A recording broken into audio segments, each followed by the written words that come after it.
संविधान में SC ST को रखा गया था ताकि निचले दर्जे के व्यक्ति को एक उचित जगह मिल सके, मगर अब उसका दुरुपयोग शुरू हो चुका है। दरअसल मामला बांदा जिले के नरैनी क्षेत्र का है, जहां एक व्यक्ति के जमीन पर अवैध कब्जा किया जा रहा है और जब वो कब्जे को लेकर रोकने का प्रयास करता है तो उसको SC ST के झूठे केस में फंसाने की बात कही जाती है। लगातार उसको धमकी दी जा रही है।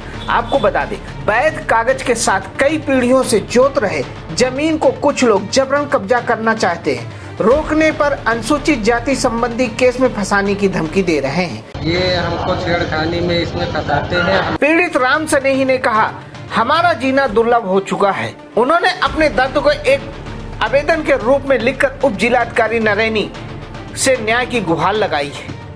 दिए गए आवेदन में उन्होंने कहा कि हमारी जमीन पंचमपुर में है, जो कि उनकी पुश्तैनी जमीन है।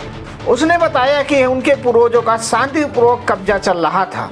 रजिस्ट्री 2 में भी उनका नाम दर्ज है। राम सनेही सरकार को प्रतिवर्ष हुए माल गुजारी भी देते हैं। लगातार उनकी रसीद भी कट रही है, परंतु कुछ दिनों से उनके गांव के ही दबंग शारदा व साधु जबरन कब्जा करने में लगे हुए हैं। वो लोग अपराधी प्रवृत्ति के हैं। ये हमारी खेती में जबरदस्ती कब्जा कर रहे हैं। अच्छा, कौन? नाम क्या है? शारदा पुत्र कोदू। आप कहाँ के निवासी हैं? रक्सी की। उन्होंने कहा कि वो अल्पसंख्यक समुदाय से आते हैं और जब भी हम अपनी जमीन पर जाते हैं तो वो लोग हमारे साथ मारपीट में उतारू हो जाते हैं और कहते हैं कि हम तुम्हें SC ST के एक्ट के तहत फंसा देंगे और तुम्हारा जीना दुर्लभ हो जाएगा।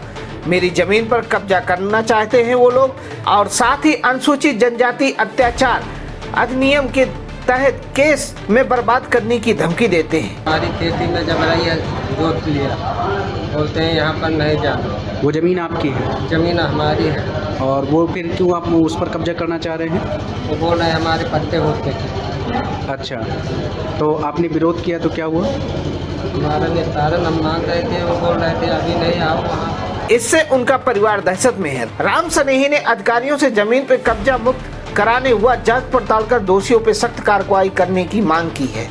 उप जिलाधिकारी नरैनी ने भी आवेदक की वरीयता तथ्यों को छानबीन शुरू कर दी है और उप जिलाधिकारी ने यह भी कहा कि निष्पक्ष जांच कर कार्रवाई की जाएगी, साथ में पीड़ित को न्याय भी देने का प्रयास किया जाएगा।